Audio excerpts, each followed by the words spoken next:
Hello, welcome to Creating Portland. I'm your host, Pearson Kunz, and on this podcast, I'll be interviewing progressive creators who are using their art to shape the culture of our city and beyond. I hope you enjoy this episode of Creating Portland.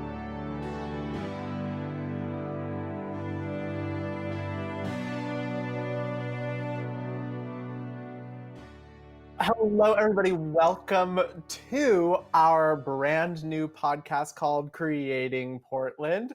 I'm your host, Pearson Kunz, and on this podcast, we are interviewing progressive Portland artists who are using their art to shape the culture of Portland and beyond. And we're here today with Polly Lisicak. Thank you. Thank you for obliterating it, just like the rest of Portland does. Let's just clarify that pronunciation because I feel like everyone gets it wrong. Polly, hit us with that last name, would you, just to start us off? A nice little Lisicak. It is Lisicak. Croatian, yes. And this is especially embarrassing because Polly is a close friend of mine, a co-producer of mine at Golden Pride Productions, as well as a producer at 2 Cent Productions. She is an artist who has been in the Portland area for her whole life and has been making films and media for years at this point. Yeah, I guess, what is it, 2020? Maybe 5 years? 5 years. Yeah. Okay. Yeah. So let's just jump right into it. The question I'm asking all of my guests to kick it off is, how are you creating Portland? Right. And this is as broad as you want it to be, or it is as specific as you want it to be, but you are a creator in Portland, therefore you're creating Portland. Tell me how you're doing that. Yes. Well, one, making decisions on whether to answer that broadly or specifically, can't make decisions for the life of me. So thank you for that pressure already.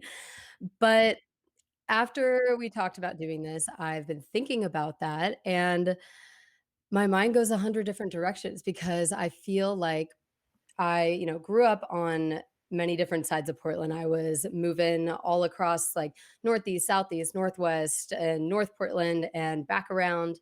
And then I left for 5 years for college down to Corvallis. And since coming back a year ago now, I feel like I'm relearning Portland. It's very different than where I grew up and what I knew Portland to be before coming back. And every time I came back and visited from college, it was a little different every time. And so part of my journey in creating Portland and creating in Portland is learning what Portland is now, because it is not the same as when I grew up. But I think in a beautiful way, it's growing, it's changing. And I wasn't really involved in the art scene a whole lot when I was younger. And so that's also new territory for me.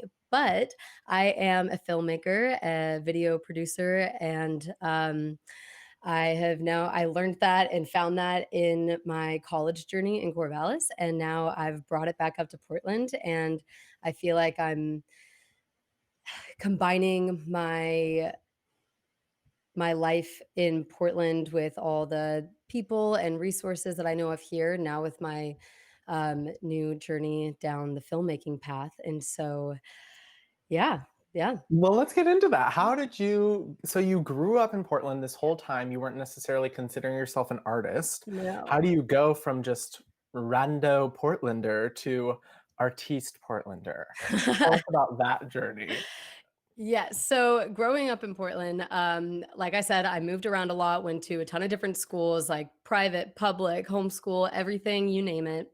And consistently, I was struggling in the classroom. And that directly goes into my journey in becoming a filmmaker, because I was driven to find a way for me to learn, like just simply learn. I didn't know how I learned best. I had struggled with retaining information, if I would just read it or watch it or hear it. And when I discovered film production in college, which I'll talk about that I realized I needed a culmination of all those things to be working together. I needed to be present with people who were teaching me. I needed to have different ways of going over information and engaging with the information in order to learn. And that is I mean, exactly what brought me to filmmaking, and, Mm, because I don't yeah, like, oh my gosh, it was just a crazy process. So I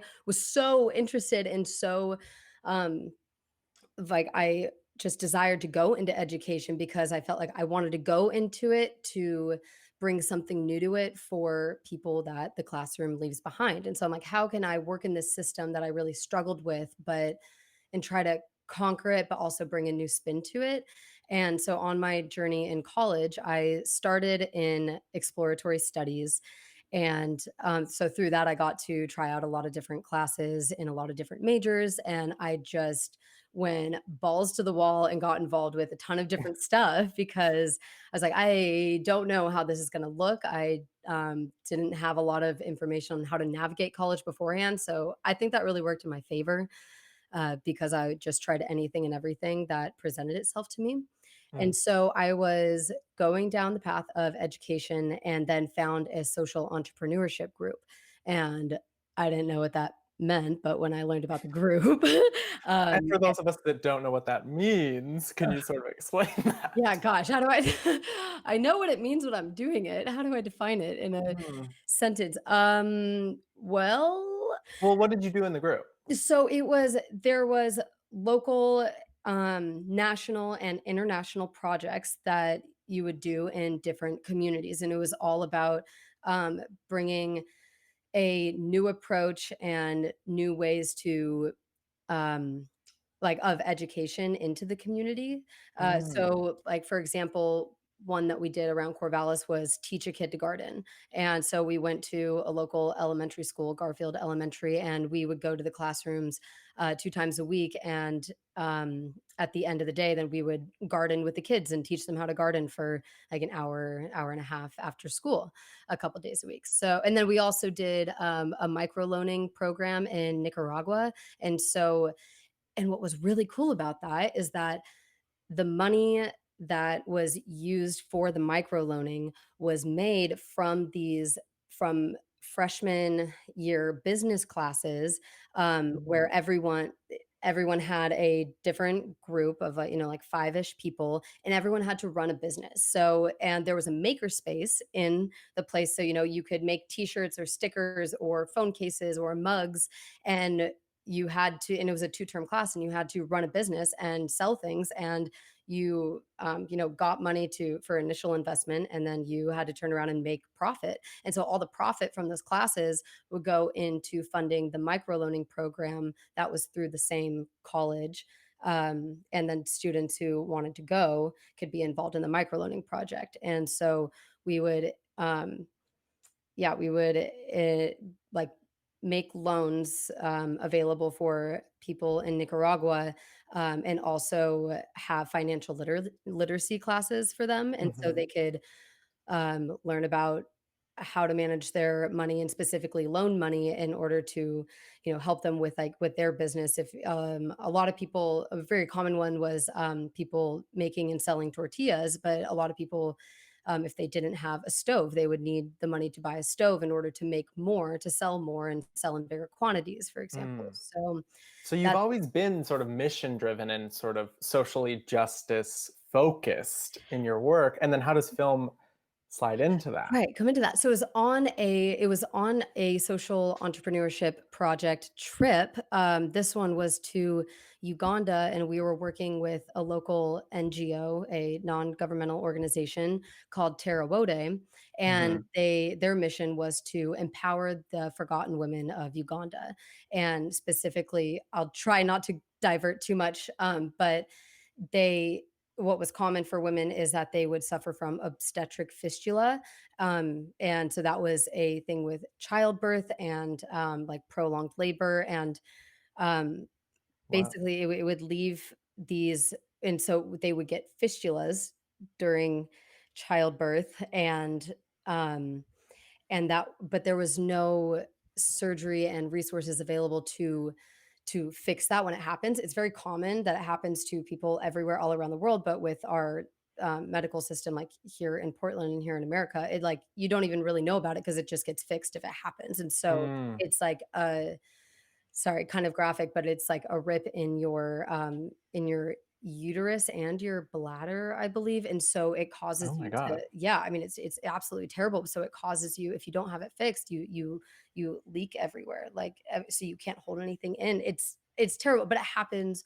so often. And then with the cultural attitude towards that, those women are then shunned from society. They are looked at Oh. as wasted women, and they are forgotten. They are shunned by their family, their friends. They are left by their husbands. They're often left with, a stillborn baby. And Mm, so to bring it back, we were working with that organization and seeing how we could um, work with their rehabilitation program, and because they would rehab women, and then the women would learn how to make things and then sell them, like, whether it was gardening or making necklaces or baskets or carpets, and then they would sell them. And so we found a way to, like, have a partnership through, also selling their things back here and marketing them, and then trying to, like, help fund the organization and, like, find grants. And then it was they continued to do it for 4 years after that.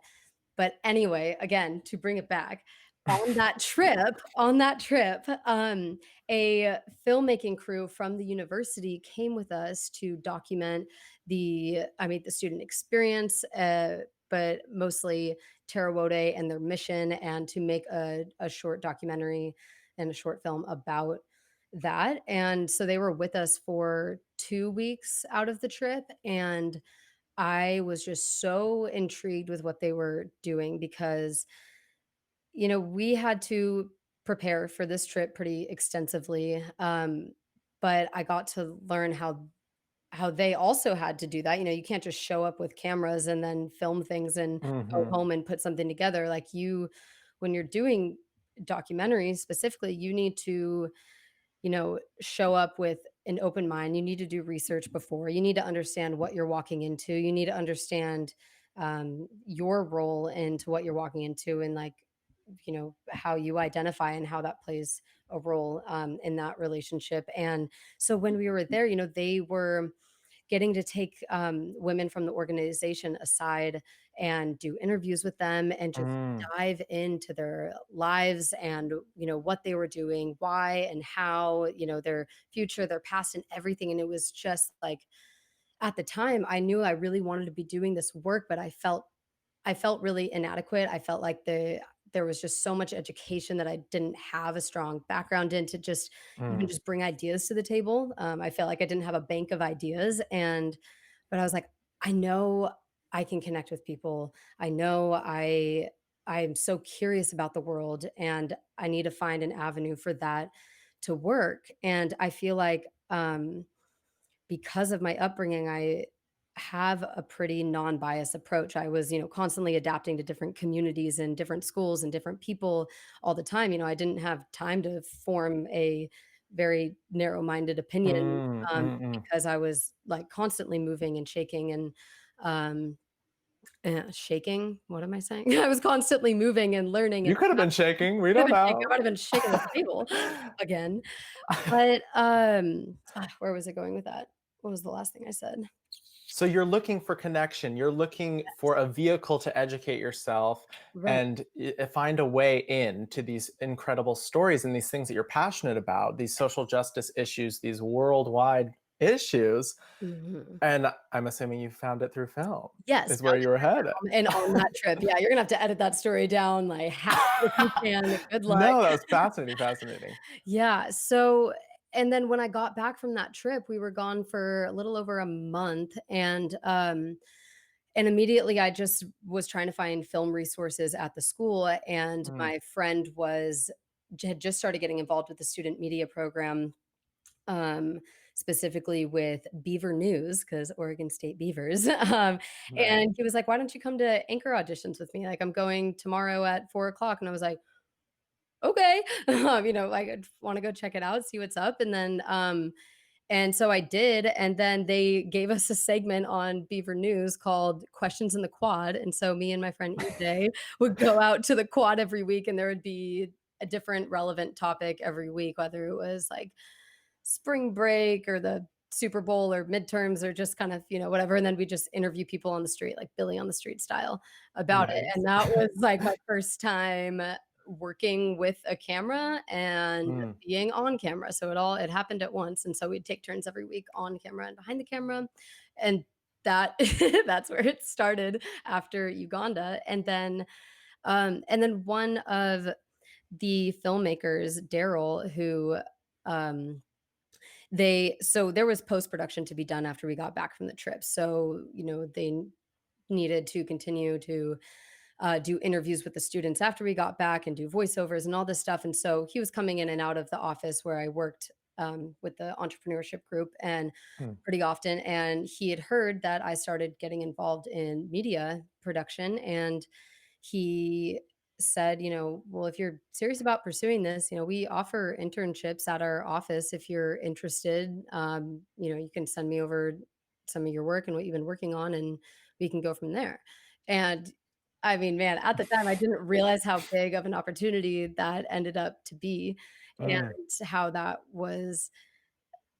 I mean, it changed my trajectory completely. Like, it immediately gave me mentors in that field and people who were, um, I mean, using their role um, as university filmmakers, in the marketing department, like, that they're marketing a mhm, university, but then they're being so creative and so thoughtful and intentional of how they can go the extra mile to then just take advantage of the resources at a university, pretty much. So, they casually made a documentary about the decline of coral reefs over multiple years because a scientist wanted them to just make a couple videos on her coral project. But then they were like, okay, well, while we're there and going all across the world with you, let's maybe just elongate the trip a little bit and go into the communities and be talking to other people there. And just, so being surrounded by that kind of like, well, this is possible, and we just need to figure out how to make it happen, you know? mm. Um,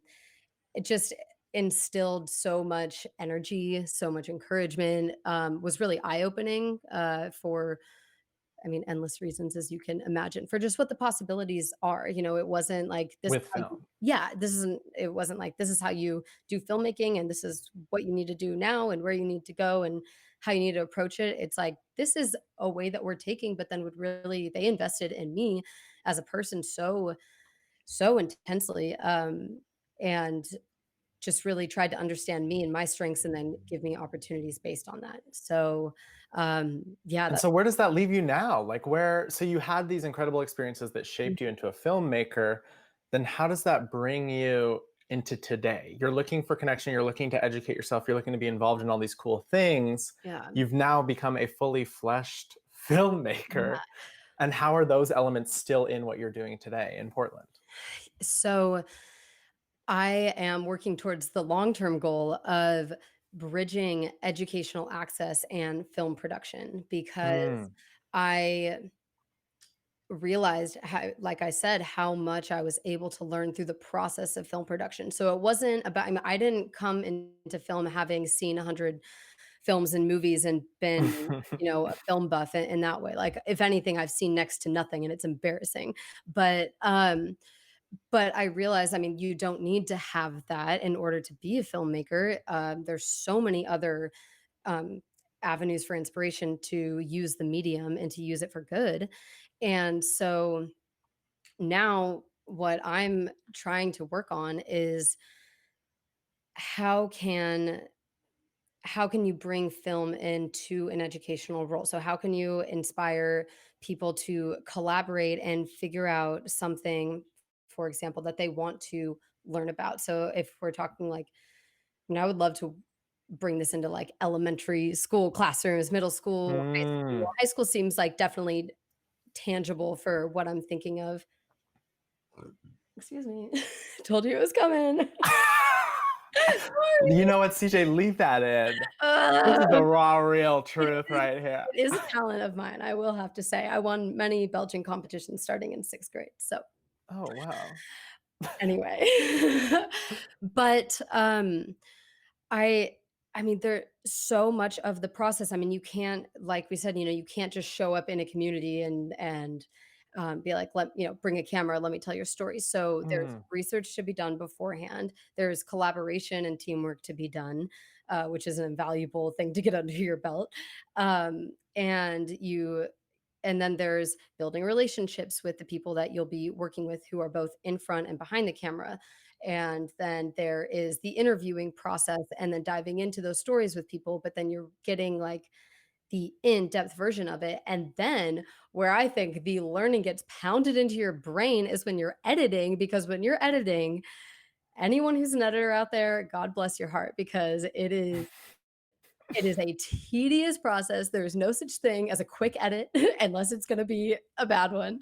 But you have to be going over that information and listening to it again and again Mm. and again and again to a point where you literally have the inflection of their words burned into your brain, and then you'll be able to recite the documentary that you made forwards and backwards and upside down because you've heard it so many times. But that's where you actually, like, get to memorize it, and then you have to be one of my mentors was like, a documentary is just like an essay, it's like a 5-part essay, Classic 5 introduction. paragraph. Yeah, Yeah. classic, classic. And so it's not like you're just putting random stuff together from a conversation. You have to think, how does this tell a story? And with each sentence, like, does this sentence does it add anything? Does it, if I take it out, does it miss a important part of the picture? Because Mm.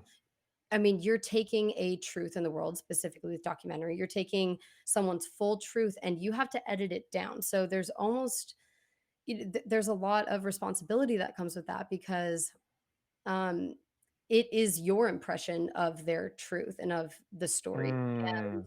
Interesting. You are putting yourself in that, whether you think you are or not, just because you're working with that and it's coming from your brain and you're making the decision of what gets told and what gets left out.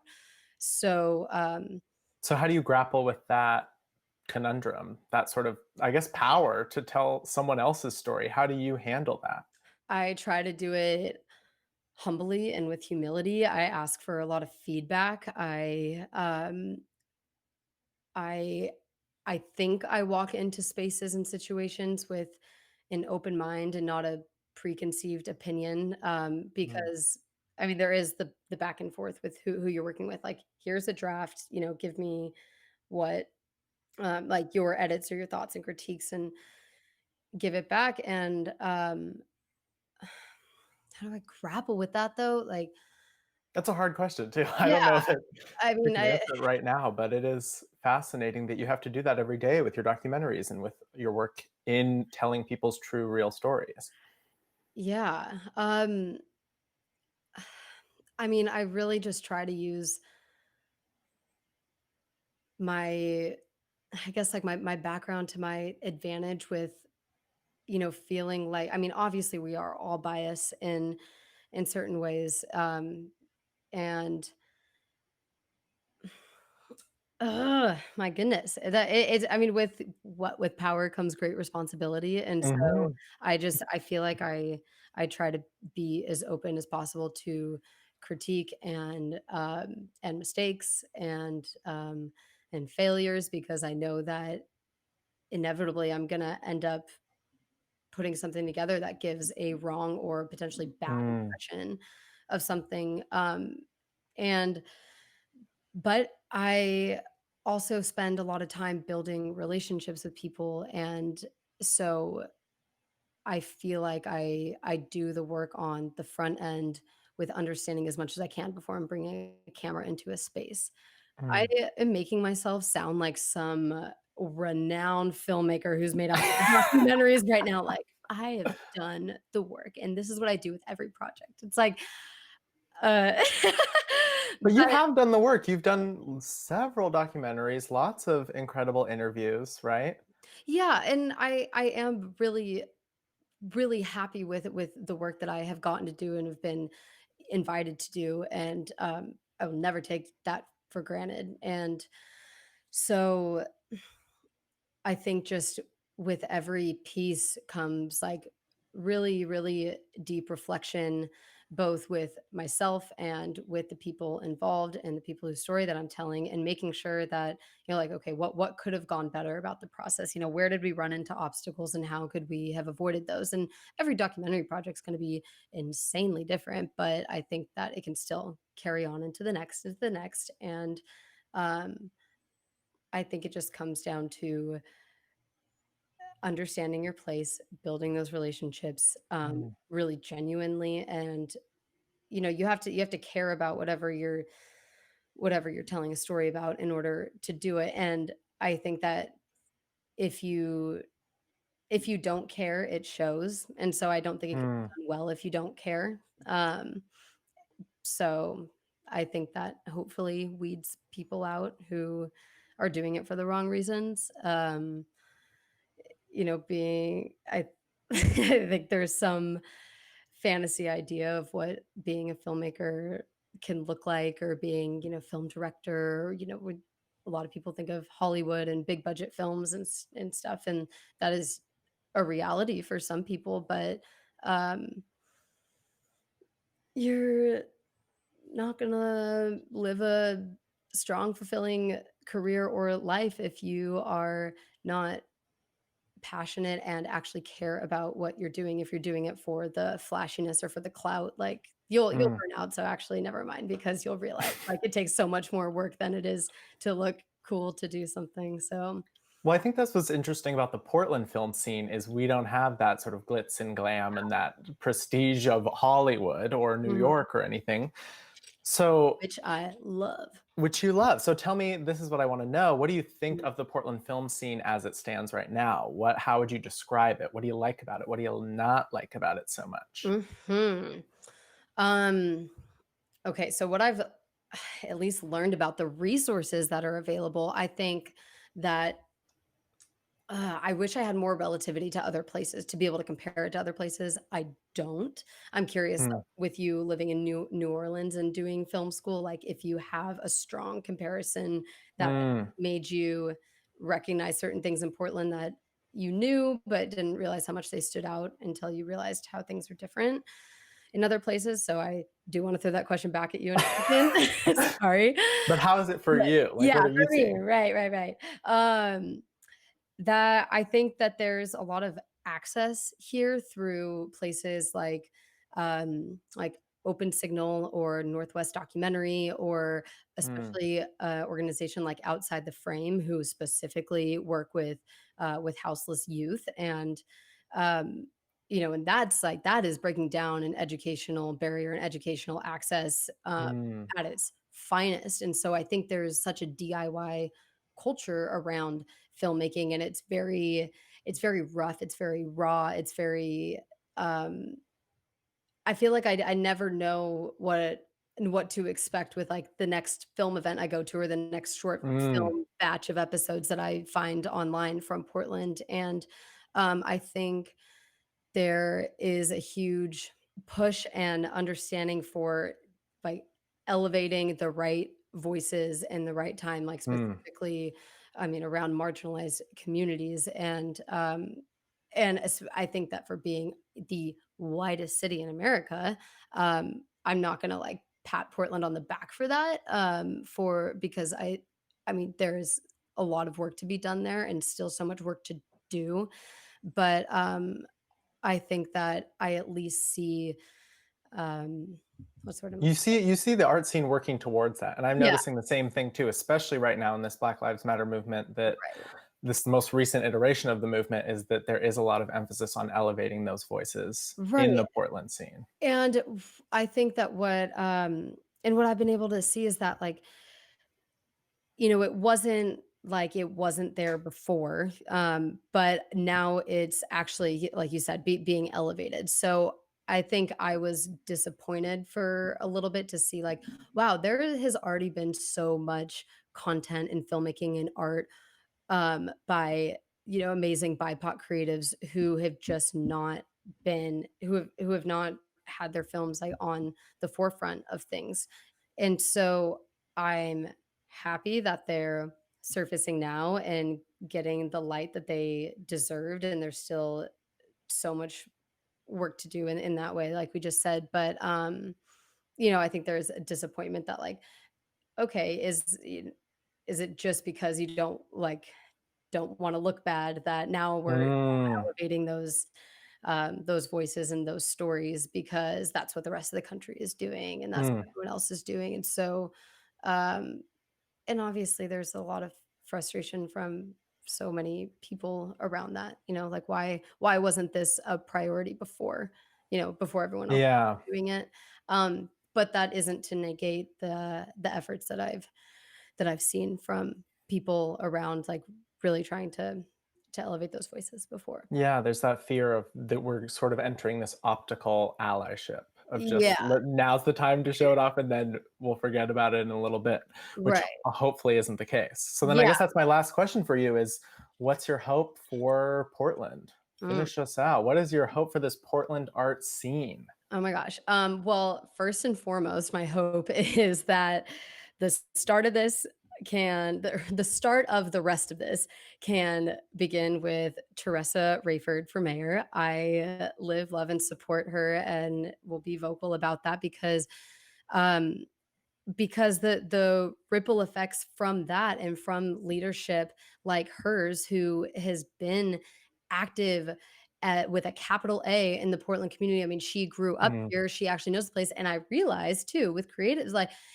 so many people that I'm meeting right now, like so many people are not from Portland. And it's weird to feel like, mm, oh, whoa, what? You know, and but you know, she is from here. She knows the city through thick and thin, and she knows what has been working and what definitely isn't working, and has a huge focus around elevating artists and mm, elevating communities that need to be invested in, and doing that in um, you know, in progressive ways. So my hope is that Portland can have a more humbling moment in recognizing mm, their past, or our past and our history, and doing the groundwork to actually change and reverse that. So not just be putting a band-aid on things, but actually be willing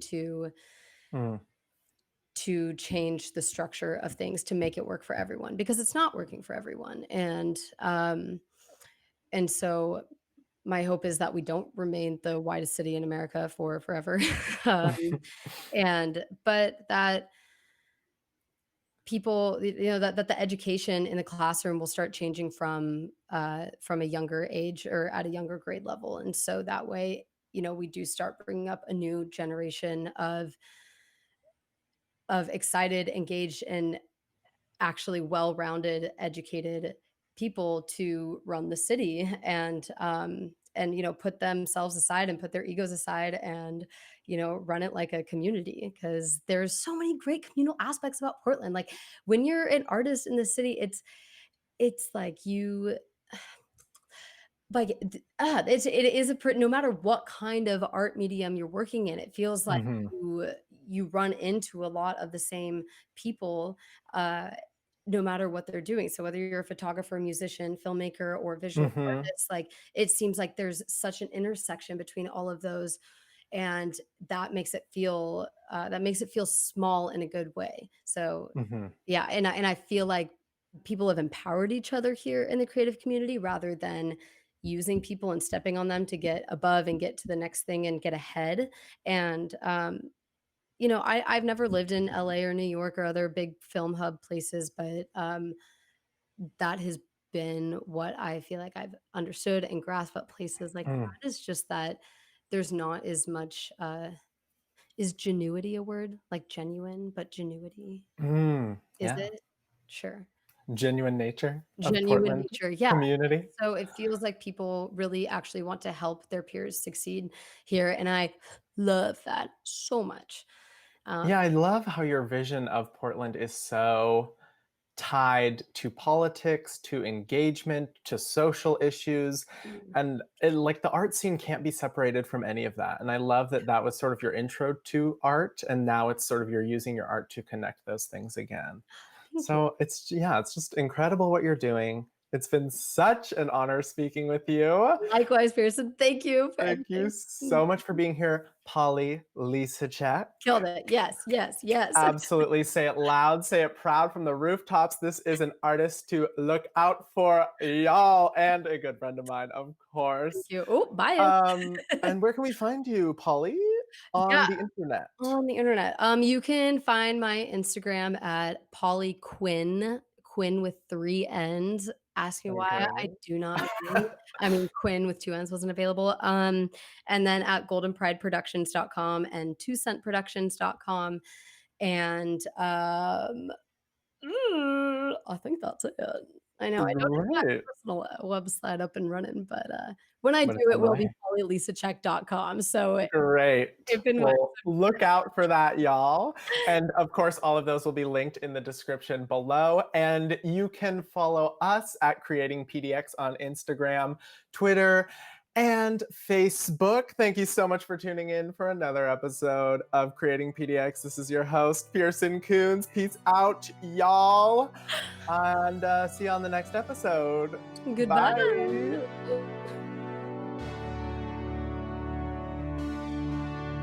Thank you so much for tuning into this episode of Creating Portland with me, Pearson Kunz. Don't forget to rate, review, and subscribe, and check us out on Facebook, Instagram, and Twitter at Creating PDX, or on our website, creatingpdx.com. This podcast was brought to you by Wolf and Thunder Productions and Golden Pride Productions. See you next time. Bye!